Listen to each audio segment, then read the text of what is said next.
Hey, it's cool to bucket. Cold hard facts representing. We got Mark Madness. Hey, we got John and DNA. Hey, yo, woo, woo, woo. Hey, they asking for the return, so I had to return. Taking back what's mine. Give a fuck about yours. Taking back what's mine. Could give a fuck about yours. Taking back what's mine. Could give a fuck about yours. Okay, cool. All right, what the fuck is up with the motherfucking business is? Cold Hard Facts Podcast, episode 291. I am DNA, the only one and only, of course. And I'm back again, once again, with 2 out of the 3 of my co-hosts. Martin had to handle some personal business. Yeah, he'll be back. He'll be back probably next week or something like that. Yeah. Back in full effect. Half effect. 75% effect. Basically, but no, we basically fuck that nigga. That's what he's saying. Oh man. But we got a good show coming here for y'all. No good music really has dropped. I don't think. Tim's dropped. Who? Tim's dropped. Oh yeah, that's right. That was some smooth shit. I ain't gonna lie, I did not listen. I only listened to the Cole song. I'm not gonna lie, bro. I normally do listen to her shit though. This time I didn't listen because I just didn't want to. Honestly, I just did not. That's crazy. That's insane. For first time listeners, once you get past the accent, I mean, you can barely tell shit.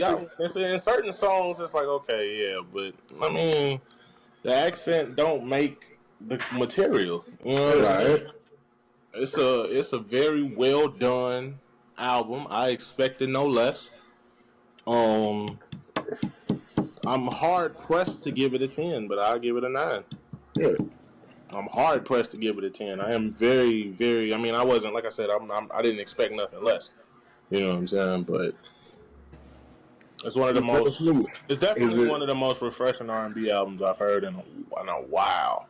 Yeah. So from a mainstream artist. So okay. Is it better than For Broken Ears? To be determined. Okay.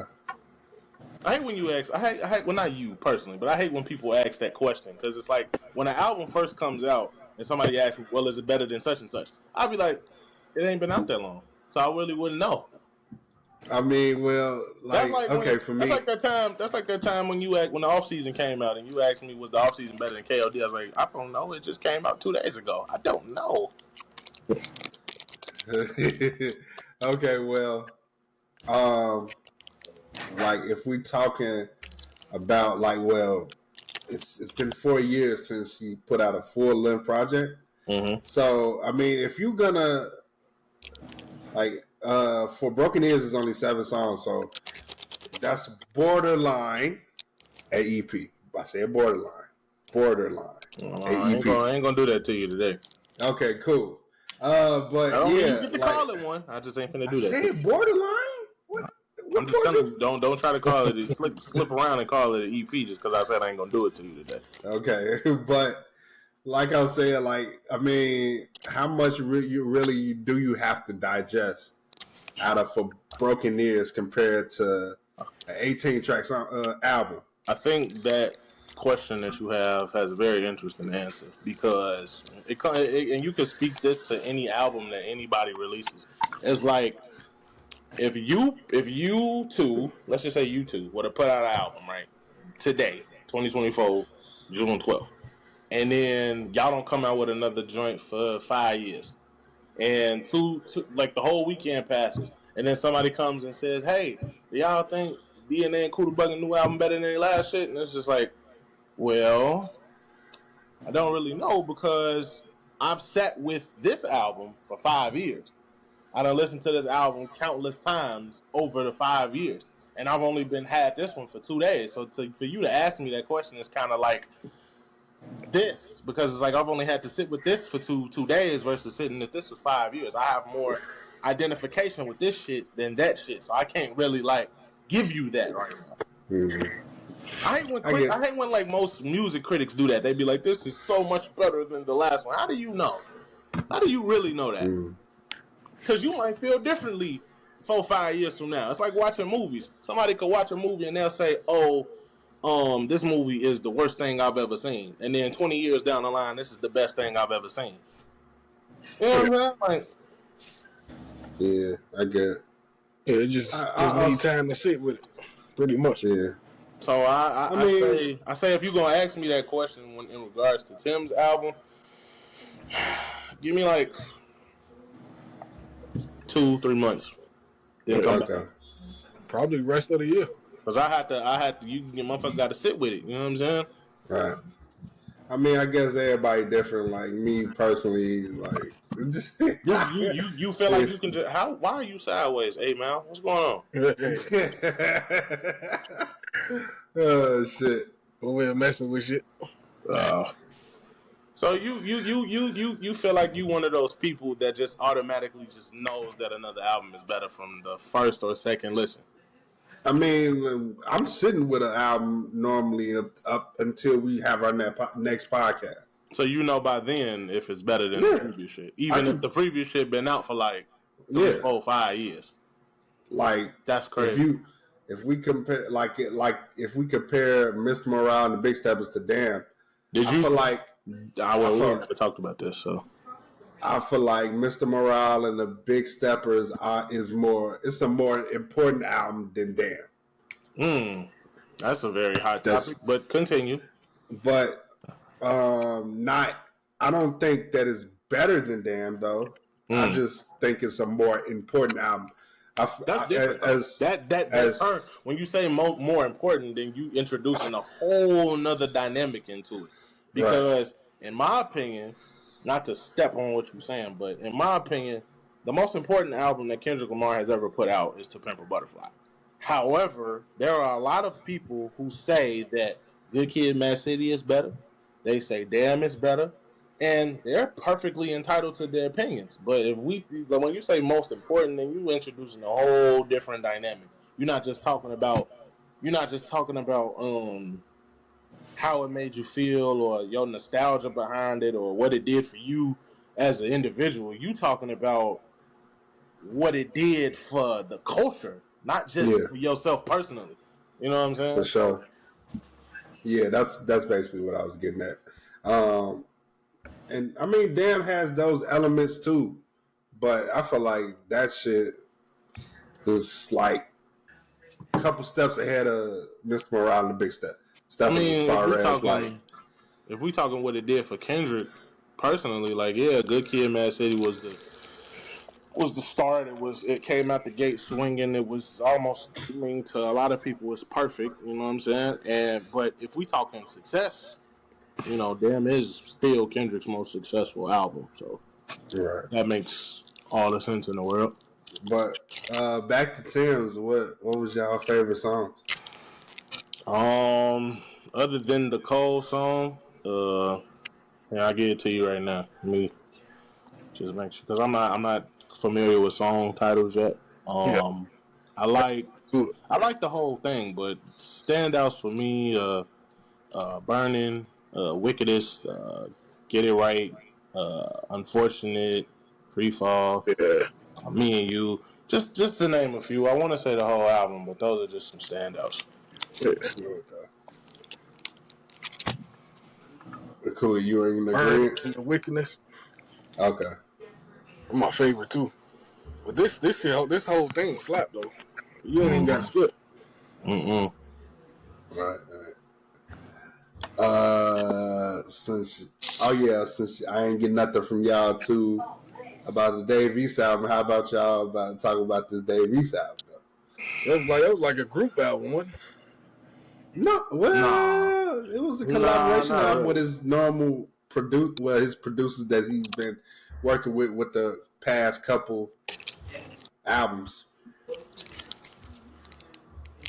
What y'all think of the apartment 6E or whatever? I think it's anything Dave East puts out is solid, and this is another one of those examples. In my opinion, I don't think, and this is kind of hard pressed. I don't like to judge certain rappers on projects. When I say that, I mean I don't like to be like, oh, this is like the one, like this is the one. You know what I'm saying? Because some rappers don't. I'm not saying he don't, but some rappers don't have that one. They steadily release a good, solid body of work. It might be one body of work that's better than this body of work, but they ain't got like that one that you always like. This is the one, like you know what I'm saying. And for me, if he had to have one, I would say Kyrie Chanel, but he don't really have one to me. But everything he releases just gets better and better and better. There are some projects that have some songs on there that I just be like, nah, you ain't need to do all that, But this is another one of those albums that's just like, yeah, this was good. This was good. Right. Yeah. Rating? No. I get about an 8. Yeah, I get 8. Yeah. Kuda Burger? It's about a 7 on first listen. I'm gonna give it another chance though. Oh shit! Damn, I'm the only one that gave it a 9. That's crazy. I just feel like that shit. Like I was telling you and Martin this shit sounds like, as production wise, something I'm gonna sit with for a long time because of the simple fact of, like, production wise, it sounds up there with Kyrie Chanel. Mm-hmm. So that's why I was like, damn, this shit. I never got this feeling with a Dave East project since then. So that's why I was like, this shit is like out of here, bro. That's like, as far as production wise. So I feel like they like really switched it up, and Dave East really took his time with this shit. So but it's just me though. Let's see what else we can. There's some singles that dropped. I know. Anybody listen to Smino? Polynesian? I haven't heard it yet. I haven't heard it yet either. I ain't gonna lie. Yeah, I haven't heard it yet. I thought he was coming out with an album, but it's another single yet again. I ain't disappointed. It's just like, oh, okay, another single, cool. But I haven't heard it yet. I'll be privy to it probably by the end of the week. Anybody hit his Bia and Jid Lights Out? I heard a snippet. I haven't heard the whole song yet. The only single I heard was that Sunday Service remix. I don't know what he just said. Nope. Definitely didn't hear you, dog. Sorry, y'all. He just refuses to get rid of that damn bug. Man. Shit. I get it. Folks just got married, so Yeah. Oh man, it's all good. Shit happens. Hold on. Fucking bug is doing what it do right now. For sure, it does. It does what it does. Oh my goodness! I wish they would stop fighting and just pay each other, pay the money. Who that? Young Blue and Boosie. They fighting? Well, they going back and forth online now, but it's business related basically. Young Blue, the young dude. The Young Blue, your mind still. Yeah, that nigga. Why they beefing? Well, originally this is Lil Boosie artist. This is Boosie artist. Oh, okay. And I don't think they're in contract in business anymore. But from what I understand, Boosie's brother, his real life brother, basically cut from under them and got some type of signature sign where they did a deal so he can get from under Boosie, I guess. That's not probably the full. This is something you got to watch Vlad TV for. I stopped misunderstanding, and the fight is over money. Oh, Fight is over money, dog. Right. Basically, so unpaid. We talking about unpaid money or unpaid? Yes. Oh, okay. On Boosie's end. Young Blue didn't pay Boosie. Oh, he didn't pay. Okay. I thought it was on Boosie's end. What you gotta pay him for? Basically, I'm guessing that first album. Because that first album is the reason that Drake feature is all because of Boosie. Like. Okay. So, hopefully they figure that Boosie shit is the out. label. It's he pretty much is, bro. His music ain't really doing nothing except for in his home city, bro. Honestly. I don't believe it. What's the last thing he put out? Kuda Buggy? I forgot the name of it already. Yo. That's no disrespect. I just didn't. Yeah, no disrespect either. I love Boosie. I hadn't realized he put something out. I didn't know. Like, yeah. Bro, honestly, like, you gonna look it up? Yeah. I don't know. Honestly, bro. Boosie always gonna make that pain, struggle type, lift you up sort of like music. And that's just what he's known for now. And there's nothing wrong with that. But we don't really want to hear no more music from you. At least not now. You already like regarded as a legend. I mean, I ain't gonna lie. I'd rather probably prefer listening to his old stuff. So Exactly. Yeah. Exactly. There's no shade towards Boosie. No, I mean, it's listening to Boosie. It just ain't listening to new Boosie. It's like motherfuckers who prefer old Jeezy over new Jeezy. It is what it is. Like, Right. Yeah, the last one I heard was In-House 2, Boosie and the Beast. That shit came out February 9th. Now he got another one called Boosie Blues. I didn't get a chance to listen to this. I didn't even know about it. It came out April 29th. February 9th of this year. Yep. He's independent, sir. He's independent. Boosie and the Beast is fucking insane. He's independent. That's why. That's cool. He can be as independent as he wants, but Boosie and the Beast is still insane. Yeah. All right, I forgot what the fuck we were talking about. Bia and Jid. Yeah, I heard the snippet. I haven't heard the whole song. I'm still stuck on the fact that Martin is trying to convince me that her diss towards Cardi B was good, and it just ain't. Like, ain't nothing about that shit good at all. Like, I've heard her make better music. I've heard her have better lyrics. That shit was not good at all. I'm sorry. I don't know if it's the beat. I don't know if it's what she was saying. It's just not. So I was like, nah, I'm turned off to this right now. So I wasn't really looking for nothing from her. More so. Well, yeah, ain't nobody. That's not something that's gonna get played everywhere. Like not like us, or fucking Family Matters, or fucking anything. Why you had to mention them two songs specifically? Okay, it's not of quality to those songs that I mentioned. Then the only reason why I mentioned that is all off the dome, bro. That's honest. But yeah, I mean, the women be fighting over nonsense, bro. They be arguing over nonsense. So why nonsense to them?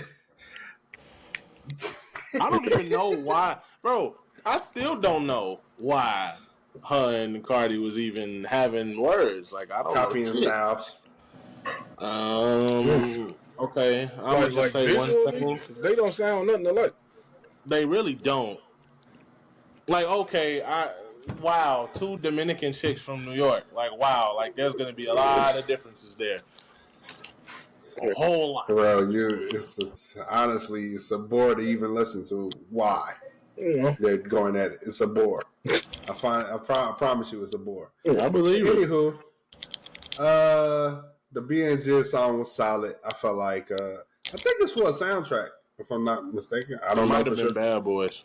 Right, exactly. So that's why I'm like, solid soundtrack song. Well, it wasn't. It wasn't It wasn't a solid soundtrack. I thought she was gonna say the soundtrack because I saw song, that track list. I song, saw that bro. track list. That shit was The solid soundtrack last song. movie had a better soundtrack lineup than this one does. But yeah, I mean the budget was probably low. Can we get motherfuckers to care about movie soundtracks again? I don't know what happened. 2018, it seemed like you niggas was back on the movie soundtrack train, and all of a sudden, y'all, excuse me, They y'all ain't, soundtracks in again. they ain't follow through. Insert generic art. Insert mainstream artist here with generic producer here. Like, you know what I'm saying? Like, have some quality in your soundtracks, especially for a movie like Bad Boys. Mm-hmm. Like, speaking of which, has everybody in here seen that? No, Yes, I sir. have not seen it yet. I thought you went to go see it. No, I did not. What you gonna see? I went. I'm being held back by my family. My family wants to go see it as a family, so I'm being held back because of them. But wouldn't you And just long have to go? story, I was. What you But to go go see see? a whole different movie. Challengers was in there. I want to hear about that. I want to hear about that. Oh, But, okay, cool. First, let's. I know Cooler Bugger seen Bad Boys at least. Yeah. So I just sit here and say this now. We don't really do movie reviews on this platform, but since Bad Boys is like the talk of the week, or the month really, let's just call it what it is. That shit was good. Yeah, that was That shit was good, man. That was I ain't gonna great lie, movie. man. I knew they was gonna give me something. yeah. I didn't know what to expect because it's like what does a Bad Boys movie look like in 2024? Like, you know what I'm saying? Like, so when it come on, it's like, okay, like I see what you're doing. You finally really leaning into these two niggas is getting old thing, which is what I wanted for the last one. Yeah. But Will was great. He was a lot more like cautious in this movie for a reason I ain't gonna tell you, but he was definitely a lot more aware of, oh, I could die from this. Yeah. You know what I'm saying? Whereas Martin, on the other hand, he thought he couldn't. he thought he couldn't die. So that's a funny dynamic between the two of them, that they roles are basically like reversed. There's one thing in this movie that I was not expecting, and he know what I'm talking about. There's a thing in this movie I was not expecting. That shit was crazy. The whole time it was happening, I was just looking at the screen like, get the fuck out of here. They did Reggie justice without telling you too much. Told him. You're supposed to not tell him. Yeah. Sorry, DNA. I couldn't I ain't control this. telling what happened. Just no. But yeah. Shout out to him. Other than that, the action was crazy. Some of the choices they was making with the camera was crazy. There's some shit that go on in the last fight with like some first person shooter type shit. That shit was fire. Mm-hmm. Martin is funny as hell in it, like unusually funny. Like I'm talking about, like he funny already, but in this movie, I think it's just because he old. Yeah. Mm-hmm. It's even more funny. So I definitely get an experience of 10. I saw it, and the theater I saw in was pretty empty, but my experience 10 out of 10. Yeah, I'd watch it again. Yeah, that was a great movie. I think it's like story wise.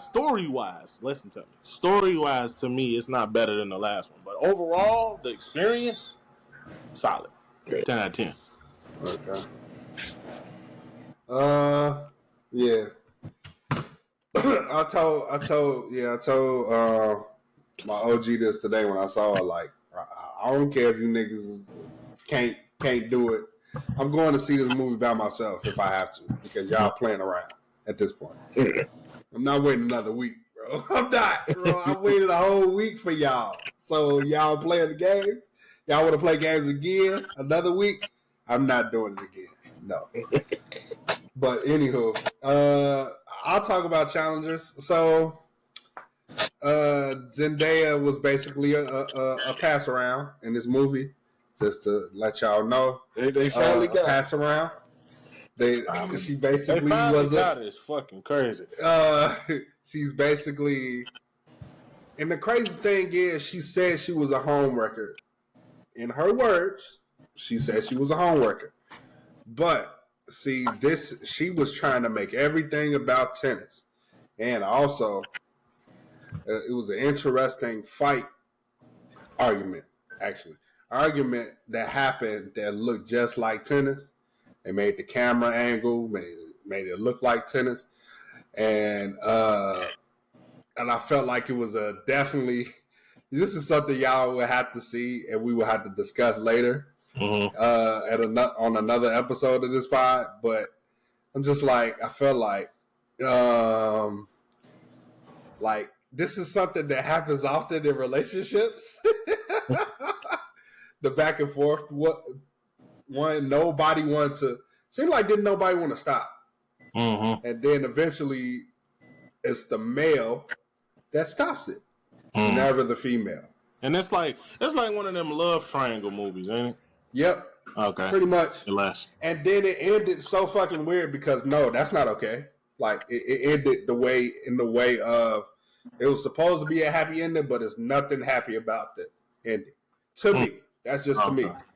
Outside looking if you was in that situation. If I was in that situation, it was definitely not because she is a homewrecker. She was a pass around. They basically one end up marrying her, and then she was still fucking around on they were fucking, the best friend was fucking. Oh, wow. Like, that's all that was happening, bro.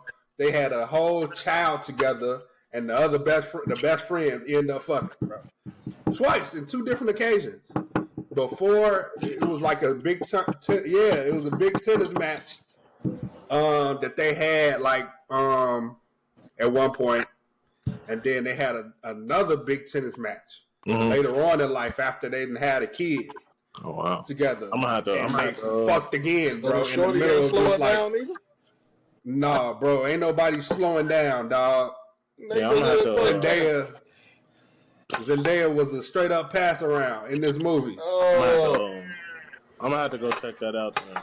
They got I'm gonna have to check that out. But the acting is phenomenal. Zendaya's no doubt about it. I'm gonna have to check it out.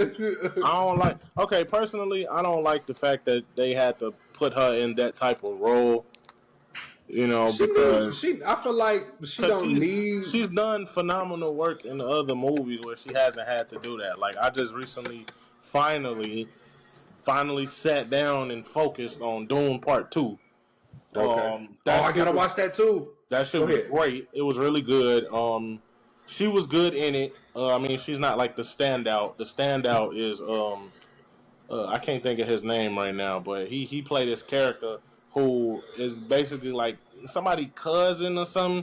Anyway, this nigga is wild as hell. And I'm talking about like ruthless, wild as hell. Like, I'm gonna kill that motherfucker no matter what I got to do type character. He the best thing in the movie to me. That movie was definitely solid. So she's definitely done, even her work in Euphoria, like she's definitely done work that doesn't require her to be like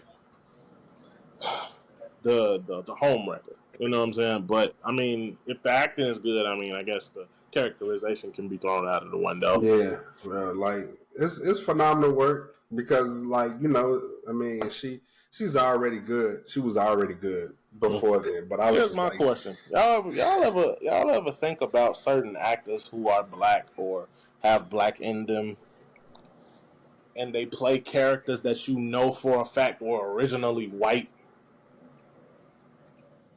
I'm trying to figure out. I think you know one particular actor. I'm trying to figure that out. Yeah, I know what you're talking about.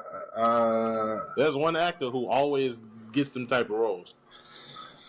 I can't think of it right now. What's her name? Nah, I wasn't thinking about her. I was actually thinking about The Rock. Yeah, that's right. Yeah. Because I don't know if y'all noticed this, but a lot of his characters that he played, he be having white children, but he ain't white. So I'll be like, okay, is this character supposed to be white, or was he supposed to be white? And then The Rock got in here, and y'all just decided not to change the gender. I mean, they kind of got away with it in Fast and Furious because they incorporated his Samoan heritage into that character. But it's like the character he played in that crazy ass movie Rampage. I'm sure that dude was white. Yeah, Andreas, I'm sure he was white. Didn't see that one, but go ahead. Skyscraper, I'm sure he was white. Didn't see that one either. Go ahead. You ain't seen Skyscraper or San Andreas? Them some good little disaster movies that are pretty damn decent. I would check those out if I were you. Okay. What else? I don't know about Jumanji. That's a little bit of a toss-up. That's a video. Like, yeah, bro. Like, that shouldn't have been. I don't feel like he should have been in the second time around they did Jumanji. The first remake Jumanji. You mean the sequel? The sequel. But the next level, I think that's that movie. I didn't like that. No. Really? I like that movie. I thought it was. I thought it was goofy as hell. And sometimes you just need a little goofy in your life. Yeah, I guess it was. It was too goofy for me. Yeah. You know he's supposed to be Johnny Bravo next. Oh shit! I didn't hear shit about that. I know right now. No. I know right now he's filming a movie, a biopic about this MMA fighter. I know that. Yeah. And then I think after that is Fast and Furious. I think. I don't know nothing about Johnny Bravo. He old. He too old to play Johnny Bravo. Get somebody else to do it. Yeah, He's too damn old. Last time they spoke on it was about a year ago, though. But hey, look, I'm all for if you gonna make a movie about fucking Johnny Bravo, cool. But you don't need to put The Rock in. He too damn old. He too old, bro. Yeah. That's the only problem. He too old. If this was 1990s Elvis haircut, eyebrow raising Rock, I'd be like, I'll be all for it. But now, no. yeah, he too old now. He too old now. Yeah. Maybe he's gonna voice him like maybe it's gonna be animated or something. Oh, maybe I'll watch that then. Yeah. But you know, here's the thing. Before we switch topics about The Rock real quick. So I don't know if y'all know this, right? Y'all know that movie Moana that he was in, right? Yeah. Mm-hmm. So- Never watched it, but yeah. So I've seen it. Obviously, I be having kids around me, so I've seen it. He did that. He's doing the sequel to that movie, which is about to come out at the end of this year, and he's about to do the live action remake of the same movie somewhere in this little film schedule he has, which I find interesting. Like, so you play the character in the sequel to the original movie, and then you're gonna play him again in the remake of the original movie, but in live action form. Okay. Like, Question: is Moana Disney? yeah. Yeah. Okay, there you go. There you go, sir. Oh no, I know. It's just like, damn, like you gonna play the same character twice in a 2-year interval? Like, Yeah, Mickey Mouse wants his money. yeah, I was just talking about that type of shit extensively with somebody not too long ago. Yeah, what was that? My bad. The old ass chair. Oh man. I was gonna say, boy. No, I ain't do that. The old ass chair. Hey man. Oh man. Oh, so looking like I was right about Boston. They winning? Yeah, man. Bro, like if you watch, you know what's crazy? I'm finna confess something that I've not already confessed to other people. I've not watched a lick of basketball this season. That's blasphemous, but continue. And that's because of like I damn near knew who the fuck it was either gonna be the Bucks or Boston in the fucking finals. I mean, we knew that, but you know, people. I will say this again. I'll say this again. Since 2008, or let's go a little later and say 2010. Since 2010, when LeBron left Cleveland to go to Miami, you can almost always tell who's coming out the East. Almost always. Yeah. Because the Eastern Conference is literally just It's pretty weak. like it's pretty weak. And that's not to say that the same teams are gonna come out every year like now. Like the same teams probably ain't gonna come out every year, but you can pretty much tell at the beginning of the season who's gonna make it to the finals. Boston was already hard tracked to make it back to the finals anyway. So there's that. People don't watch basketball for the Eastern Conference. They watch it for the Western Conference because the Western Conference is the more interesting, the more talent filled, the more competitive conference, in my opinion. When you watch the playoffs, you watch the Eastern playoffs, you think like, especially since 2010, you be like, all right, well, LeBron coming out the East, somebody gonna come out the West. I don't know who. LeBron coming out the East, we really don't know who coming out the West. LeBron coming out the East, we don't know who coming out the West. LeBron goes to the West Coast, all right, so who's left? That's the only time when LeBron left Cleveland to go to LA. That little 2-year interval, it was really like a toss-up of who was going to come out the East. But then Giannis emerged as this force, so it's like, okay, the Bucks going to come out the East at some point, which they did. Now it's Boston again. Now, I ain't going to sit here and cap. I could go my entire life without Boston winning another championship because they got so many. You know what I'm saying? Same thing with the Lakers. I could go my whole life, and I loved Kobe. I really did. But I literally could go my whole life without the Lakers or the Celtics winning another fucking championship. I could live my entire life. So a lot of franchises that hasn't won any. I know. That's the point. You know what I'm saying? Like, that's why some of these, like I say, I can't sit here and attest to what makes a team work. You put the pieces together and you hope for the best. You know what I'm saying? But when you might as well just say when. When Boston wins,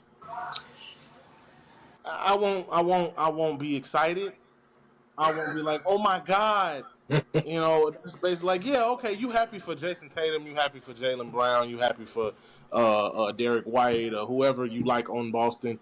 Kristaps Porzingis finally getting the ring, like all these factors.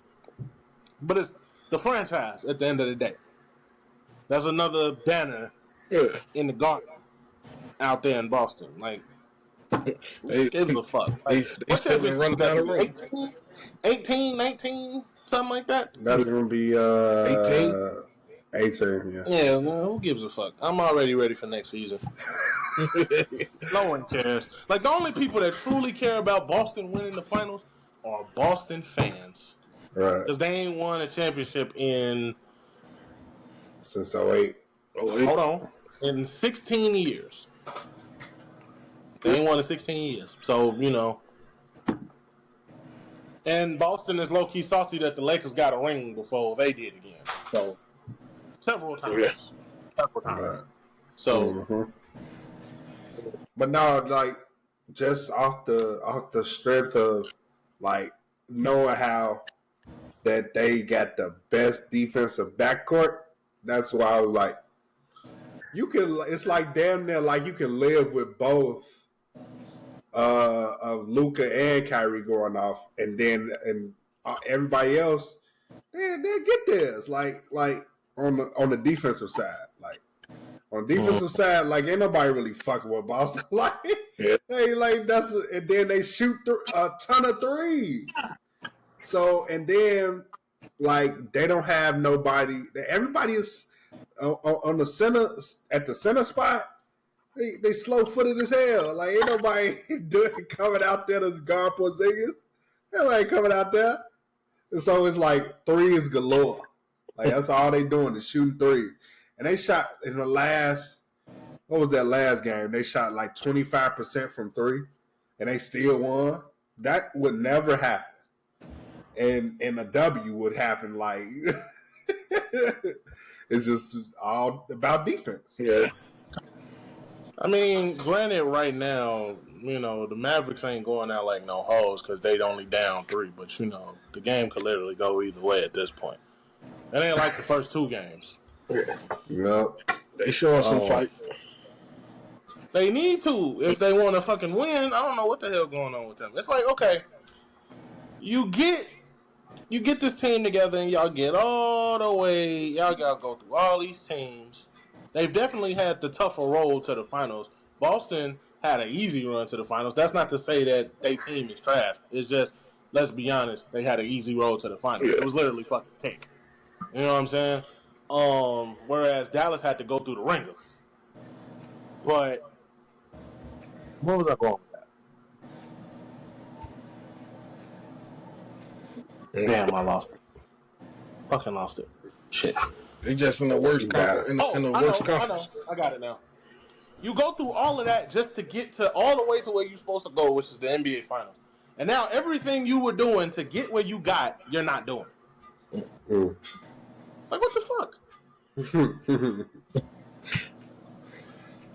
Or you doing it, and like you said, Boston just got too much D for them. Well, just, you know, I thought Jason Kidd would be able to adjust a little better than what he's doing. Crazy because he got a ring as a player. Was one of the no. I'm still putting it back into like, okay, you got a ring as a player and you got it with one of the best mid-range shooters out of the Europeans that we ever seen. Like everybody is damn near mirror. Well, most of the big guys that can shoot. Everybody can mirror. Like Kevin Durant, he stole Dirk's shot. Mm-hmm. Kevin Durant stole Dirk's shot, and like a lot of people has done his shot before. But also, like every time that Jason Kidd has been a coach, he's made the playoffs. So, like, I'm just saying, what I'm saying is basically he's got a great mind for basketball. Of course. So it's like he's never like he was always going to get to the position where he was going to get to the finals again. He just hasn't gotten at this point. He hasn't figured out how to get a ring again as a coach, at least not at this point. So eventually, I feel like he will. He'll get there. And he will. They got to get somebody that's going to do something like that off season. I mean, the trade deadline for them was good because they got two good defenders out of that, and they was able to get to where they are today. So, kudos to them. Yeah, well, I'm still pulling for Dallas just because I like underdogs. But if or when Boston wins, it is what it is. You know what I'm saying? I ain't really had no stake in this. I ain't really had no stake in this playoff series because both of my teams are out. So you know what I'm saying? Like, it is what it is. Yeah. And then, as much as I like to talk shit about him, just because I like to talk shit about him, LeBron not in there, so it's like it's less interesting when he's not there. So, well, for me it is. At this point, he would be like, for LeBron to get back to the finals, he would need like at least one more superstar and a potential superstar. He would need two more like $100 million players. I don't know about the potential part. He got what I'm saying? I'm not expecting him to go back to the finals. I'm not going to put all that pressure on him as a player. Like, he about to be 40. You know what I'm saying? Like he definitely about to be 40. So it's like I don't put all that pressure on him to be like, oh nigga, you need at least to go to one more finals before you retire. Like, I don't care. I don't give a fuck. I'm not one of them people that desperately wants LeBron to surpass Jordan in the ring department. Like, you know what I'm saying? Like, yeah, that's over with. Yeah, that shit over with. That shit been over with. Mm-hmm. There's already motherfuckers still out here saying that he better than Jordan just because he broke the scoring record. Like, I mean, okay. He played longer. Okay. He played longer. Like, and on top of all of that, while both Jordan and LeBron were like damn near the main facilitators of both of their offenses, more teams have had to rely on this motherfucker than they had to rely on this motherfucker. Right. Like, solely rely on him. So no wonder he broke the scoring record. Yeah. Look here, if your star player has to go to the NBA Finals against a stacked ass team, score 51 points, and still lose in overtime, yeah. Mm-hmm. So, yeah, Jordan took a total of 3.5 to 4 years off during his playing career. And he still scored 35,000. and he had a bunch of players that he could rely on, not necessarily no dogs. Yeah. It's good role players who, if I need to kick the ball to this motherfucker at any time, it's like, all right, here. Some knockdown shooters. Mm-hmm. Let's not say that. Let's just say they did what they were supposed to do when they were supposed to do it. Right. Yeah.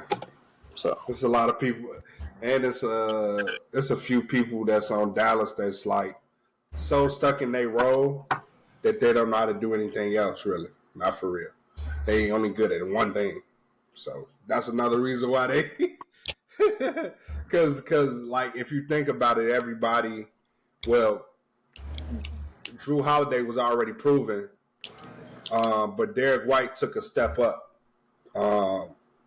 and somebody else. It was somebody else on Boston. I can't think of it right now. Definitely took a step up. That nigga cut that bullshit off his head and just something changed. And Drew Holiday is pretty important. As far as like point guard is pretty important. That's all Boston been missing the last few years. It's an actual point.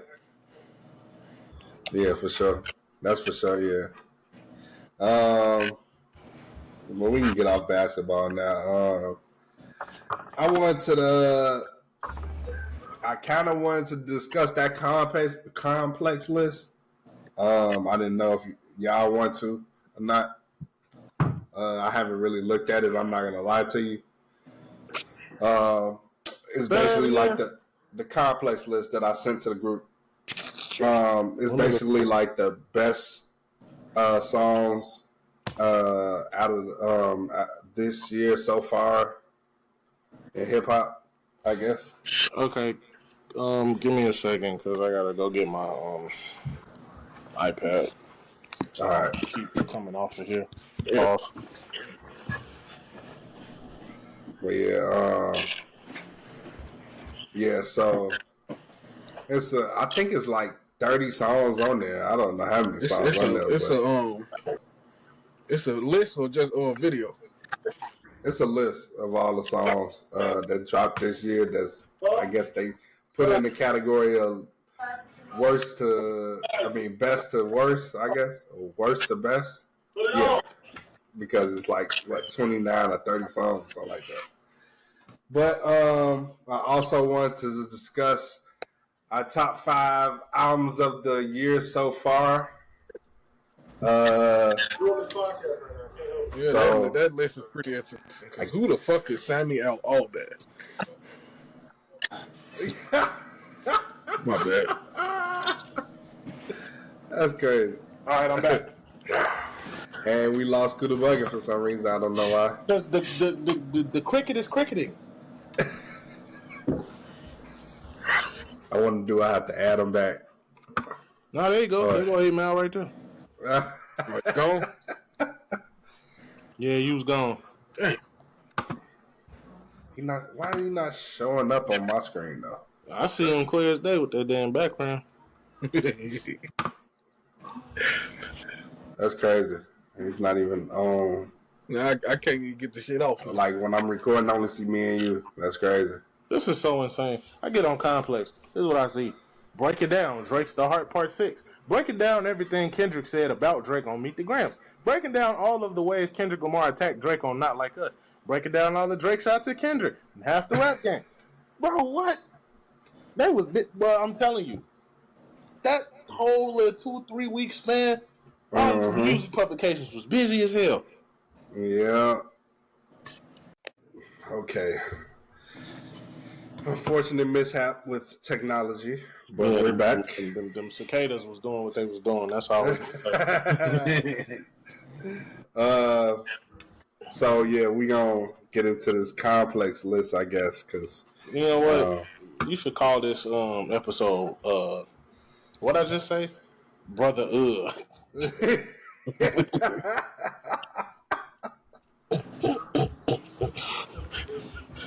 Cause that's all I'm thinking about. oh man, dog. So I haven't read this list, but You sent it to everybody and you didn't read it? absolutely not. I want to be on here and react. So, Okay, fine. Well, I say this. I read the entire list while y'all was getting y'all shit together. mhm. There are about maybe 2 or 3 or 4 things on here that I don't even know what the fuck they is. Well, no, I probably actually let me rephrase that. It's probably about 2 or 3 songs I don't know what they are. There's one song on here I know why it's here. I know why. I just it's like, come on, man. I mean, yeah, when you think about it, yeah, but it's like in your heart and in your spirit, you just like, no. So if you want to go over the list, I won't hate you for it. Let's go over it, please. After you finish being thirsty. What? You can just read it off. I mean, Oh, I thought you wanted to do it. nah. All right, so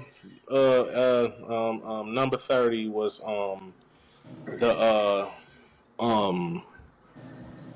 what they call it, the merengue version of BBL Drizzy called LBBL.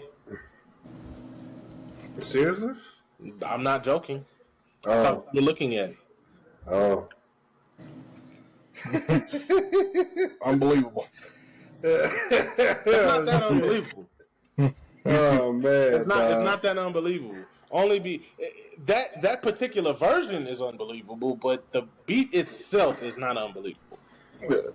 Oh man. Number 29 is Twisting Fingers by That Mexican OT and Moneybagg Yo. I've been meaning to give That Mexican OT a listen to see if I can fuck with him.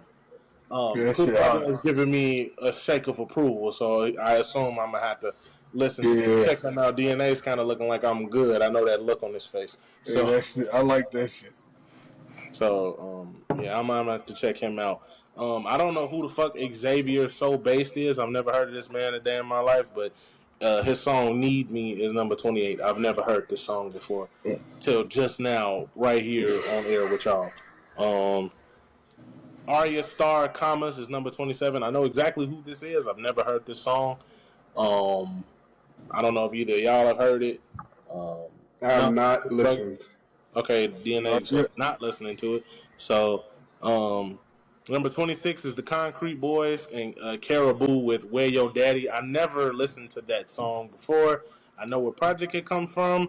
I listened to some of the songs on there, but I don't know that song. Y'all know that song? Absolutely not. Okay. I have no interest in Caribou. All right. Number 25 is I Love It by Camila Cabello and Playboy Cardi. I've heard this song. I have heard this one.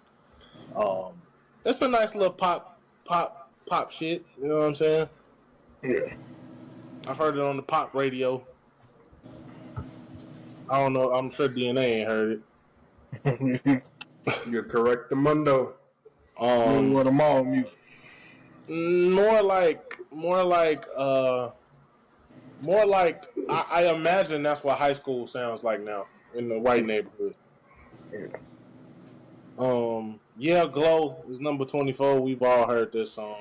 I haven't heard this song in full ever in my life, but I know Yeah, Glow. So hey, shout out to Young Dro though. He went crazy on that freestyle he did on it. Yeah, that was nice. Yeah, I ain't never, like I said, I've never heard this song in its entirety ever. I've heard like first and Yeah, Glow. I'm not even gonna lie to y'all. That's crazy. Hey, look, I tell you, if it's popular, I tend to try to stay away from it. These days. If I can't escape it, we'll get to that later. If I can't escape it, then I can't escape it. But sometimes, most things, if it can be escaped, trust and believe, it'll be escaped. Yeet Breathe is number 23. I've never heard of Breathe. I never heard Breathe. I know who he is though. I don't know.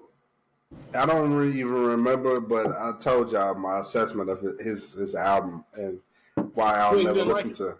Right. I don't plan on listening to Yeet ever again. Shit. All right. Number 22 is Y'all Boy Big Jaw, folks, and Ty Dolla $ign with Carnival. I never heard that song because I don't like Kanye, so I'm gonna leave that to y'all to decide what y'all opinion on. I mean, it was big. That's literally the only song I heard. So I mean, I get why it went number one, and I also and the song structure of it all is I get why it's on 22. Yeah, I ain't never. I probably heard the song before and didn't know it. Probably, I don't know. Interesting. This song just came out and it's already here. Houdini is number 21. Mm-hmm. I think. I like the video. Yeah, that's what I'm finna say. Like, I think the video is what shot the song upwards for people, which is good. You know what I'm saying? Hold on, my iPad is kind of frozen. No, there you go. Crocodile Tears by J. Cole is number 20. Yeah. Now, I have heard that song several times. I'll even say I love that song regardless of people's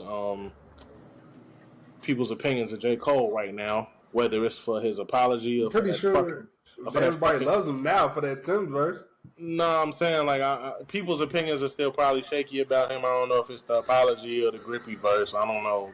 Pick your poison. But good song, great song. Hiss, number 19. I've only heard this song one time. Yeah, probably only heard it. No, I heard it like twice. Like twice, yeah. I mean, when I was listening to our old podcast that one week, Kuda Bugger had nothing but positive things to say about Megan Thee Stallion. What changed? Daughters. You know what I'm saying? I don't want them to have that type of look up to that type of nakedness.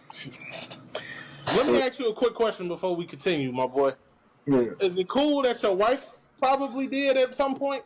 Not necessarily Meg, but just rappers like her? I rest my case. No. Next. Only one she really liked was like she liked that old shit. Like only one she really liked was like Queen Latifah and shit. Oh, okay. Well, she ain't like that then, so that's cool. That's cool. I have never heard this song, but I'm pretty sure it's good because of who it is. Billie Eilish, "Birds of a Feather" is number 18. Never heard it either. I'm pretty sure it's good though, just because of who it is. She makes good music.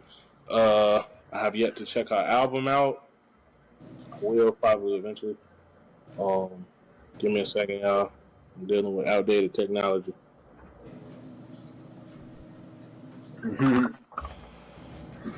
Yeah, buddy. Megan can rap though. Oh yeah, I figured your opinion on that wasn't gonna change. Yeah. We ain't stupid out here. We know what bars is.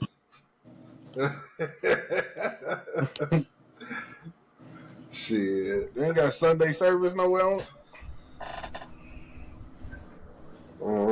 Nah, I ain't Oh see that. yeah, speaking of that, did y'all hear the remix? No. Yep. Okay. I think I want to say Meg Thee Stallion had the best verse, but also I really like what Flo Milli did. So yeah, I'm up in the air about it. See, like this, you know what's crazy is Lotto. She hasn't came out with an album in 2, maybe 3 years now, but she's still Probably 2 years. Or 2 years. She still like got that momentum that she's You know why? had. You know why? Why? You know why? Social media. Duh. Oh yeah. Okay. And also, like, I feel like, okay, she's like, I'm guessing my prediction is like she's gonna she's gonna end up doing that all women tour. Do y'all remember her speech on when she first got that BET award? You mean the thank you to my man speech? Yeah, that. Yeah. She said a bunch of other stuff. I know. That. I'm just talking about that speech in particular. That Right, was the most memorable part because everybody keeps saying that. Right. Yeah. Man, what she was basically saying how like the women is up this year. She was thanking a lot of women, and also she's trying to do all female tour. Well, she's eventually gonna end up doing that. I don't know when. I would hope that if she does do that, that all them, excuse my language, but for lack of a better word, when I'm talking about what I'm talking about, I'm gonna use this word. The only way that's gonna happen is if them bitches check their egos at the door. Right. You don't, that shit gonna fail. Trust me. Yeah. I don't think it's gonna happen with the current female rappers now because of they ain't gonna check. They're all on tour. They're all on tour right now. Flo Millie's on tour with Gunna.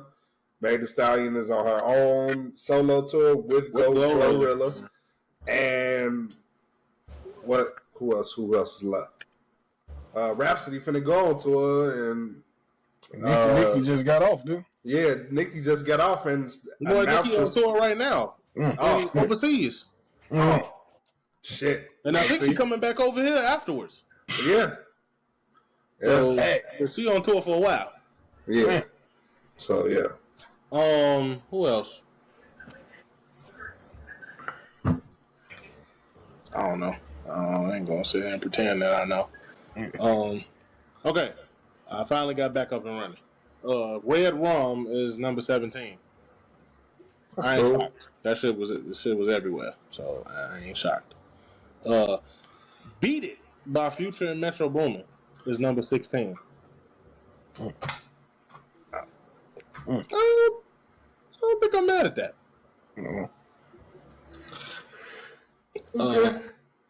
Band for Band is number 15.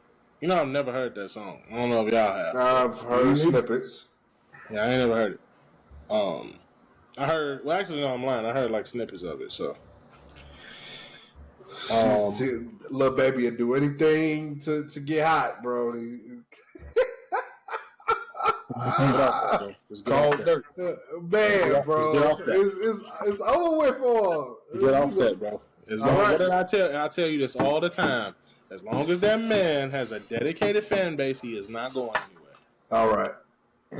He ain't doing no 100,000 no more, though. I'll tell you that. Go ahead. I mean, I don't know. Time will tell. Time will tell. Boss Man D-Lo, Get In With Me is number 14. I ain't shocked about that at all. Not at all. I ain't never heard this song a day in my life, but I've heard the snippets on social media. I've seen the countless posts with this song in the background, so I ain't shocked at all. I don't even know where this nigga came from. I don't know who he is. I don't know where he from. I don't know nothing about this man. You can say anything with his flow. I see DNA. I don't know, bro. Like, bro, I'm so out the loop. I listen to who I listen to, and yeah. Okay, he's talking about Playboy Cardi and Travis Scott Backrooms. That's number 13. Yes, that's number 13, and I get. See his fan base is a cult like fan base. I wasn't talking about him. I was talking about Boss Man D-Lo. Oh, yeah, his flow. You can say anything with his flow, man. Yeah, I was talking about D-Lo. Yeah, I ain't never heard that man a day in my life. You think I was talking about Cardi? No, I've heard Cardi several times. Well, Boss Man D-Lo actually got. You know what? I don't even like Playboy Cardi as a rapper, but he got one of my favorite songs that came out this year. Yeah. It ain't this though. I ain't never heard this one. Oh, that is more famous for Travis verse than anything. I think the song that I like is called "Hood by Air." Oh, okay. That's because Cardo did that beat. That's the only reason I like that song. As for Boss Man D-Lo though, yeah, He's from Detroit, right? I think. You don't sound like no Detroit nigga to me. Where is But he I from? believe you. I don't remember. I don't know for sure. I'm just guessing. Every time I go to the movies, One of y'all look that up because I don't know. Yeah, maybe I should look it up there. I don't know. I thought he was from Detroit. He sounds Southern to me, but I could be wrong. Let's see. Man. Let's see.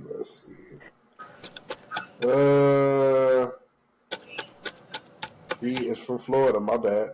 I should have known. But yeah, I should have known, bro. Florida niggas are special. Very special. They rap a certain way about certain things that other niggas in the country don't rap about.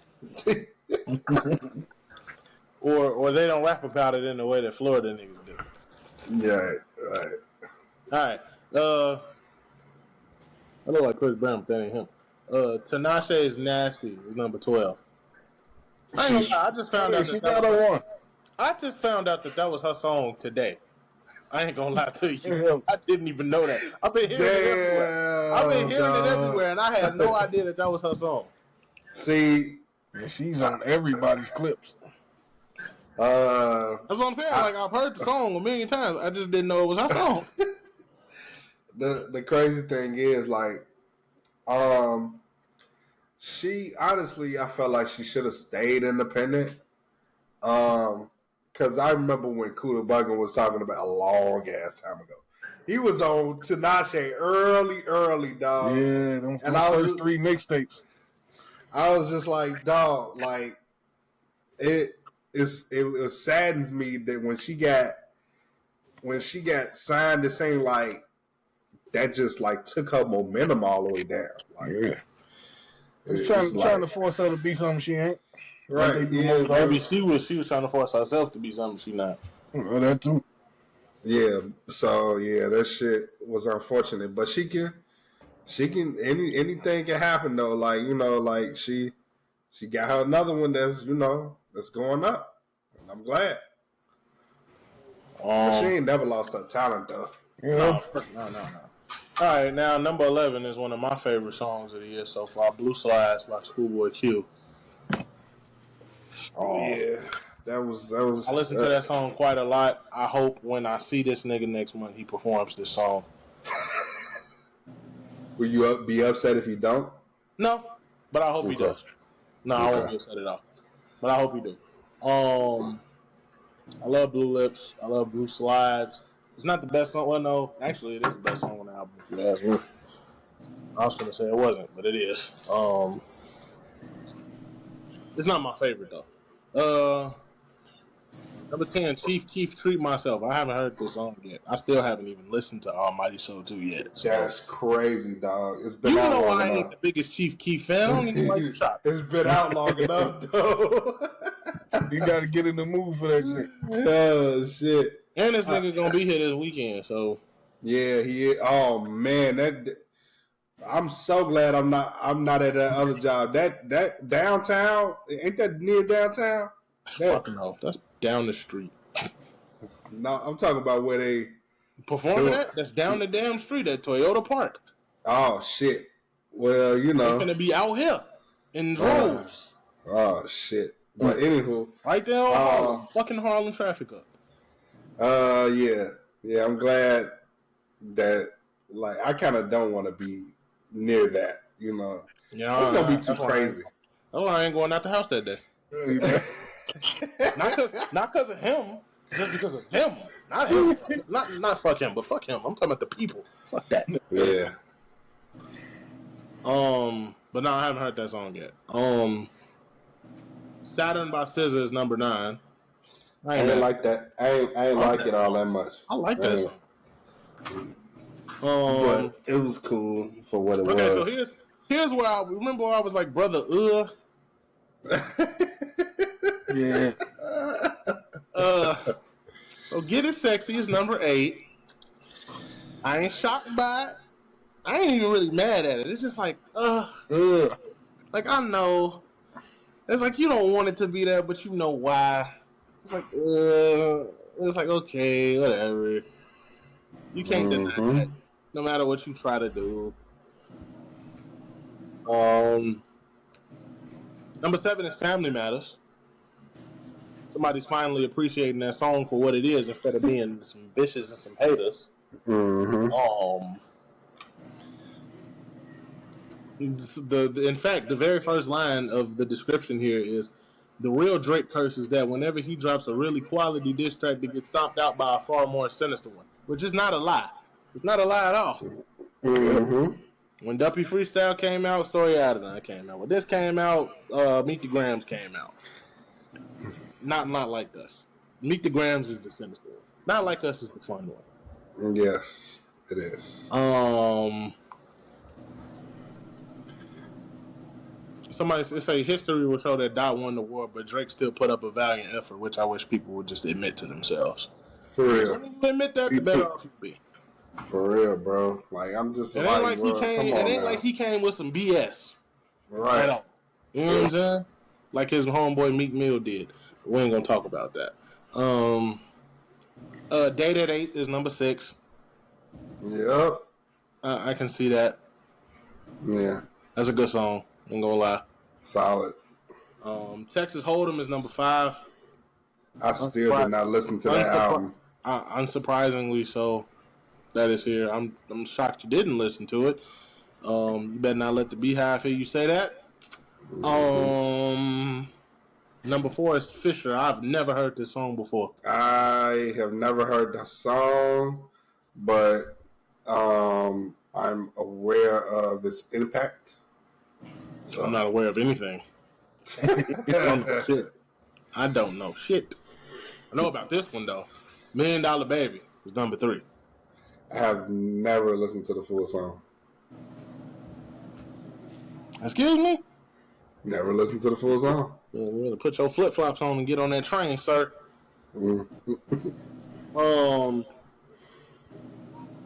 Faiyaz can recognize talent apparently, or star appeal, I should say. Number 2 is Like That. I'm actually kind of shocked, but when I saw what number 1 was, it makes sense. Yeah. I'm telling you, I'm so glad that time is over, bro.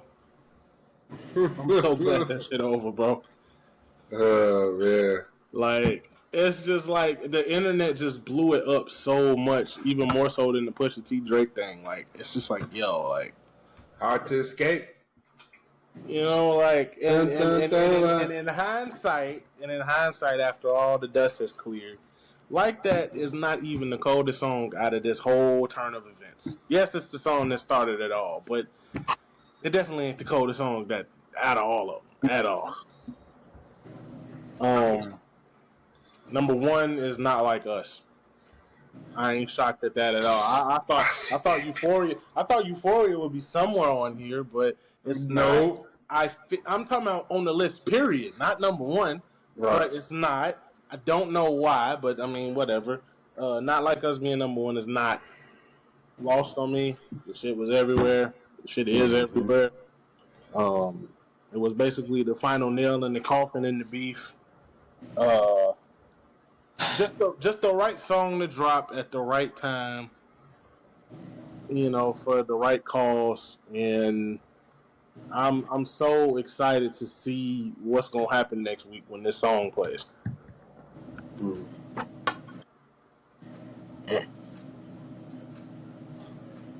A question, question. Some motherfucker wrote heavy is the head and small are the shoes of the king of Compton.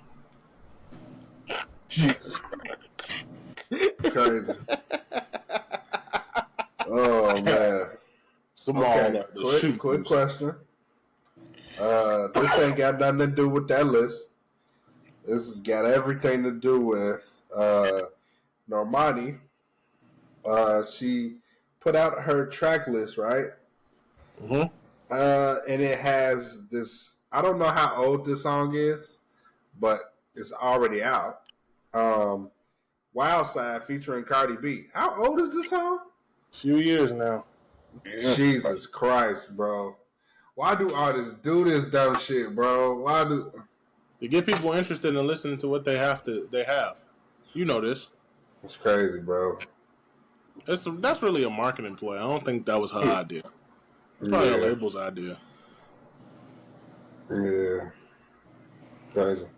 They cheating with the streaming numbers. Yeah, That too. Sure is. Let's see what they said was the best album of 2024 so far. Absolutely not. What they say? What you say? Absolutely not. What they say? We don't trust you. Mm. Absolutely not. So let's all present our little top 5 hip hop albums of this year so far. Anybody want to go first? I mean, Easy. Huh? I got no order, but I got Benny the Butcher. Everybody Can't Go. Conway, Slant Face Killer. That Mexican OT, Texas Technician. he said that with a smile on his face. I can tell. Tierra Whack, Worldwide Whack, Chief Keef, Dirty Nachos. Okay. Ransom. Bro, Average it's Midget. 5. Oh, that I is- just said 5, dog. My bad. I had to throw that in there though. He already about to say his top 10, ain't he?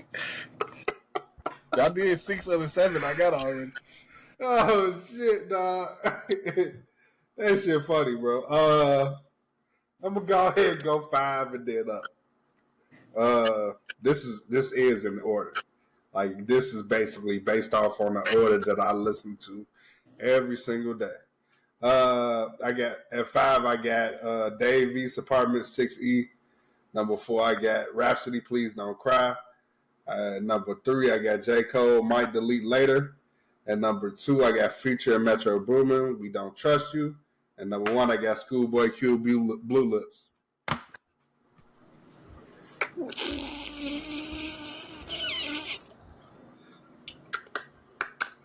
All right.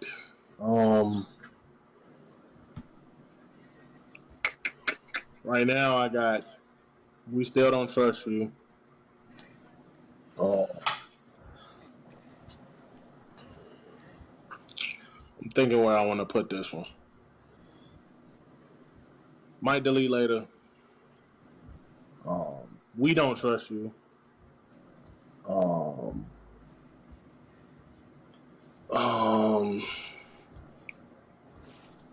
It's hard to say what number 2 is because number 1 is Blue Lips, but it's hard to say what number 2 is.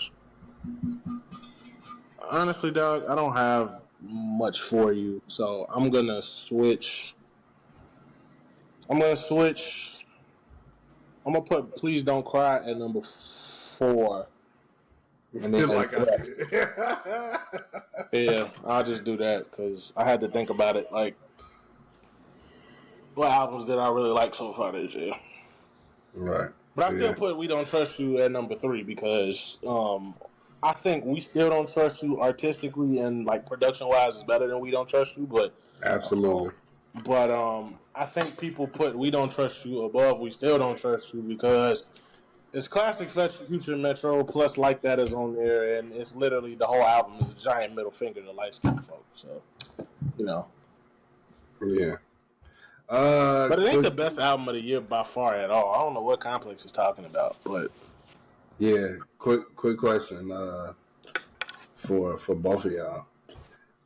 Did y'all know that Future and Metro Boomin's tour got canceled?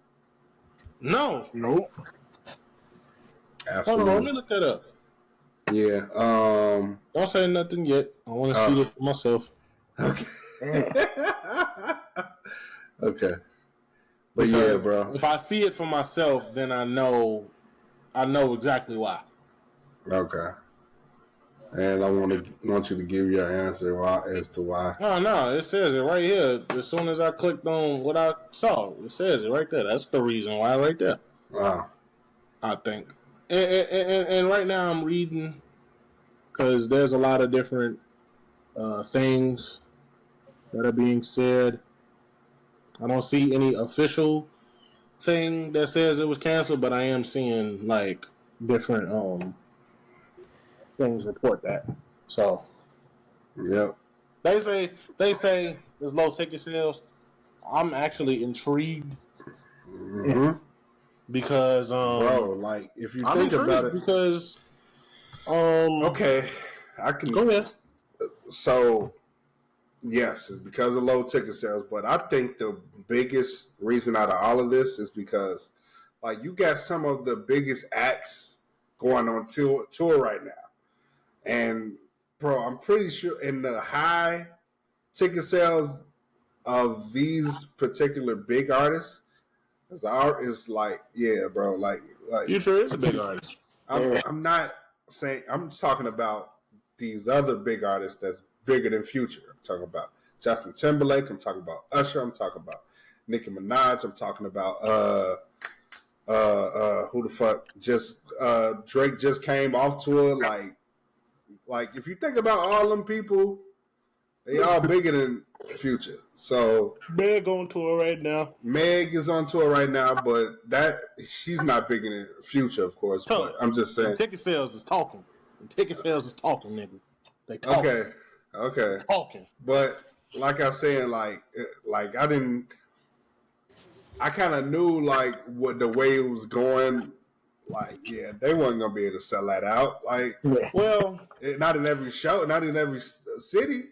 Well, I think the way you can tell how this tour is going is based off of what happened in Future's last tour, the Future and Friends tour. What was that, last year? Yeah, that was last year, right? Yeah. He was having issues with selling out tour. He was selling out dates as well on that tour. I mean, he did pretty well on all things considered, but there were rumors that he was having some issues with selling out arenas and such. Yeah.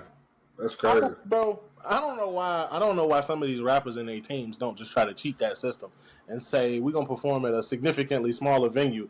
You more highly likely to sell that out. You know, bro. Like the tour sales look good. You know what I'm saying? Wrong. Same price. How many? Or whatever. Yeah, bro. Like that's why I'm like. But see, here's the thing though, and that's what I don't understand about certain rappers that come here. Everybody who comes here to Chicago, that's a big rapper or a big name, always wants to perform at the United Center, right? Like we don't have an All-State Arena up north. Right. Like look at Cole. Cole. The last time Cole was here, he performed at the United Center, like for his tour. But before that, the KOD tour, he was at the All-State Arena. So I don't understand why motherfuckers just don't go up there. Like the All-State Arena is just as good as the United Center. Exactly. I feel like y'all want to come here just to say, "Oh yeah, I sold out the United Center." Like, bro, just go to Allstate. It's smaller, same acoustics, low key, maybe better. I ain't gonna lie. You still gonna have the same effect. You know what I'm saying? The Allstate Arena is only smaller than the United Center by so much. Right. Yeah, bro. Like it's not that much. The Allstate Arena not that much smaller, but you can also go to Wintrust, bro. Like no, don't go to Wintrust. Don't go to Wintrust. Don't do it. Don't do it. Trust me. Okay. But don't go. Yeah, like don't go there. I don't. Unless your production value, like your sound people and your like production team is top notch, don't go on Wintrust. Don't you do it? Yeah. Don't you do that? Because they sound be tweaking in there. No, I ain't never went to, so I don't know. I have. Yeah. Well, like I was saying, like you don't have to get these big arenas, like, cause like Future can sell out most of these arenas that we're talking about, but it'd be like them other ones that's be 20 plus that he can't normally. He just got to know. He got to be looking at his reach of his fan base and everything more, because that's exactly what the fuck Brent Faiyaz did. He looked at the fucking reach. His manager looked at the reach in his fan base, and he planned out each tour and everything. So, I mean, bro, like a lot of artists doing that now. That's why a lot of artists be like, fuck it, I'm finna go independent. But yeah, Brent ain't trying to sell out Brent wasn't trying to sell out no United Center, and that's what I'm talking about. Like when Brent was here last year, he performed at the Zalt Shed, which is an outdoor thing, and it sold out like this. Literally, the day the tickets went on sale, it sold out instantly. So obviously, if Future were to do like a small venue like that, he could sell it out quickly, just like that. Yeah. Because it'd be gone in a day. You know, with the United Center, it's like it really all depends on your stage setup. Because Chris Brown just did 2 nights at the United Center last weekend, sold out. Right. So it's really all about your stage setup, honestly. Because if you like Drake and your stage setup is in the middle of the arena, meaning you want the whole arena to see you, versus Meg, who had like a section of the United Center cut off for her stage, Right. and then had the rest of the United Center to herself. Like that's a decent way to sell out something. Now I don't know how Kendrick had it when he was here. I know he had like the stage in the middle. I don't know if the whole arena was available, if it was just like a certain section was cut off. I don't know. It was damn near the whole arena, bro. Okay, so Then like the way it looked, well, I was so damn close I can just say, "Hey, Kendrick." Mm-hmm. So that basically he had a decent sized stage, and then he had also had choreography, like just how you saw it on Amazon Prime. It's like he had a lot of moving pieces, and he also it's like he did a double performance because he did songs with Keem also. So that's why I was like it was just like a lot of production value and a lot of pyro. He was doing that whole thing where he closed himself off in a chamber to make it seem like he was, doing the COVID thing. Yeah. So yeah, bro, it's like depending on how you do your shit, bro. I ain't gonna lie, bro. Now that we sitting there talking about this, I don't think I've ever seen Kendrick give a show as good as. I know DNA. I know you never saw it because you ain't like looking at shit like that. But the stuff I saw of Day in Vegas, the way he did songs from every one of his albums up until that point, that's the best performance I've ever seen him give. Just the sheer like the songs he was performing, plus like the production value, plus this nigga was basically dressed like Jesus. Like, you know what I'm saying? The nigga had the hair all out with the all white like fit on, like with the hat and shit. Like, I ain't gonna lie, that's probably the best performance I've ever seen him give. I couldn't take my eyes off it.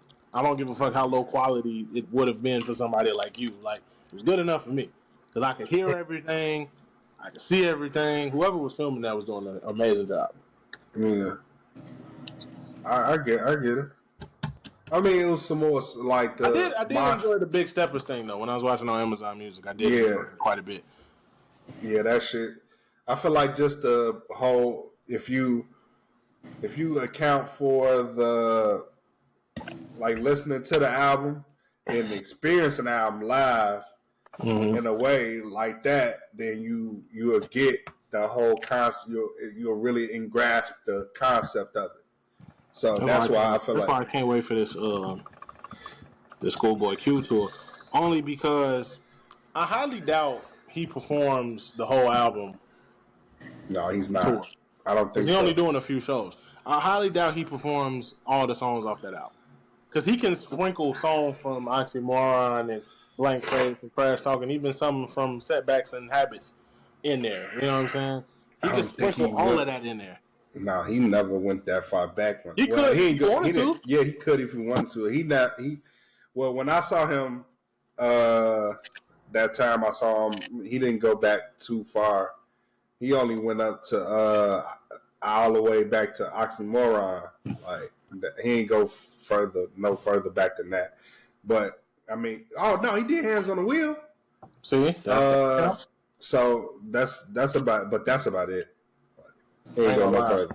I'm not gonna lie. If he gonna do something old and in a show in that type of setting, he got to do straight balling. He got to. No. Yeah. He got to. I still haven't bought my ticket yet. I'm probably gonna buy I'm it finna buy my soon. shit probably tonight or tomorrow. I'm going. I don't give a fuck what's going on. I'm off that day. I'm going.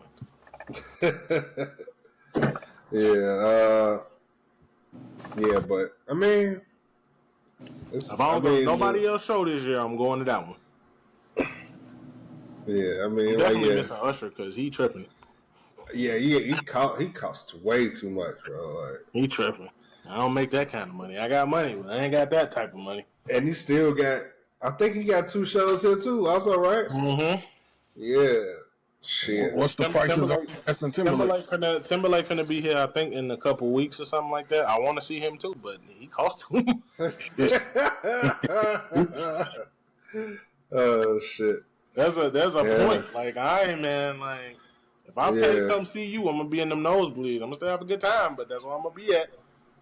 Yeah, nobody. I can't. I know you don't. I don't give a fuck. Like, I don't care as long as I'm there.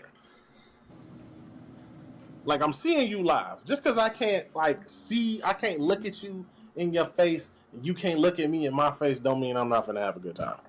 Right. Because think about everybody else in this bitch who ain't down here. Right. Yeah, that's true too. Yeah, I get it. It's just about the visual aspect.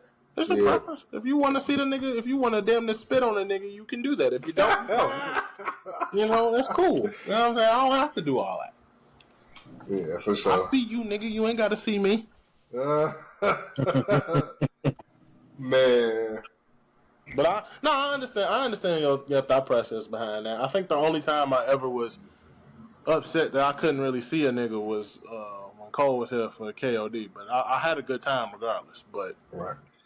Well, even that experience for me, I was only mad because of where my people was at. That's the only reason I was really mad. I wouldn't have gave a fuck if they wasn't where they was at. Now I got only reason why I was happy with my seat, but I wasn't satisfied with my seat because of like people were standing on chairs and shit, and then security was like, so it was certain parts where they was like, it was certain parts of the show I didn't see because security guards kept coming on that cold shit, bro. Like they just kept coming, people kept on standing on chairs and shit like that, bro. Like it's not that serious. People doing that shit, bro. Like you can clearly see this, man. If you too short, you should have got a better seat or just stand in the aisle or something. Like right. There's ain't nobody in this bitch sitting down, so stand in the aisle or something. Be considerate. Yeah, like I pay money to get in this bitch too. Yeah, man. Yeah, so it's so many people touring. Like, you want to see motherfuckers, but you motherfuckers cost too damn much to be sitting where you want to sit at. So if you go, you got to sit where you really don't want to sit at. But yeah, I'm still debating. That'll be the only way I go see Usher. Like if I go see Usher, bro, I'm telling you, I have to be like in a 200 level or something. Because if I go on the nosebleeds, nigga, I'm not watching you. I'm just listening to the words. Nah, he gonna perform. So yeah, I know. He probably got some elaborate. He probably gonna do what he did in Vegas. He do what he was doing in Vegas, just on a more grander scale. Cause he gonna be on tour. Wow. So. Yeah, for sure. A snippet came out of Don Toliver, and he's really going to this rock route. I guess that's what this new album of his coming out Friday is gonna sound. It's gonna be like I was like not understanding this motorcycle theme at first, bro. I was like, what the fuck is this? At first, and then once I heard a snippet of one of the songs, I was like, okay, he's going rock. Like it's like I want to say it sound like Rebirth a little bit. Oh Lord. Not exactly like Rebirth, but it seemed like he's using those rock instrumentations a little bit, but he's still in his bag of what he normally does. He go show Wayne what he should have did, huh? I guess I guess so, man. I guess so. I hope he, do it right at least. But yeah, it's just I was like, damn, what the fuck is up with this motorcycle thing? And then he was like, okay, he's finna dip into that rock bag, so ain't nothing wrong with it. I had a question for you, sir, before we end this podcast. I know you probably didn't, but I'm just gonna ask anyway. Did you ever listen to this? I can't even, bro. Like, your camera is fucked up. I did not. No, I did not. I'm telling you right now. If you don't do nothing else, listen to me. You do nothing else. At least listen to it one time. Okay. I was thoroughly impressed. Okay. I mean, I expected nothing less from Hit Boy or The Alchemist on the production tip, but wasn't he doing that with the rhymes though? I was impressed. Alchemist was doing the question. Yeah, he did. I asked him something, but I don't think he responded. So let me see what has he responded to? Who knows? He hasn't really said anything crazy. Oh no, he's been responding all night. He said he doing it for 8 hours. I don't know how much longer that's gonna be, but yeah, he's not really talking about anything though. Yeah, he just trolling like he always do. Yeah. I asked him a serious question. I asked him. What I really wanted to ask him was, when he's like creating new beats and shit, like what songs or what projects does he always go back to and be like, damn, like I want to make something like this or something like that, or I want to make something in the style of this. And then I decided against asking that, and instead I asked, like in his long and long career with collab albums and shit like that, like what 5 albums do he keep going back to? Like, damn, like I really was like going crazy on this. Yeah. 'Cause I have my own opinion. I would love to know what he says. Oh man, yeah, you giving me ideas. You give me ideas for real. There's some good questions. Yeah. I would love to know, like, bro, like when you sitting there and you not doing shit or you making beats or whatever you do on your downtime, like what albums that you collabed on with artists do you go back and be like, shit, goddamn, like I really was in a bag on this one. Yeah. Cause I got my opinions, like Alfredo, what's that one? Price of Tea in China. Which Currency tape is that? Not Continuous. Covert Coupe.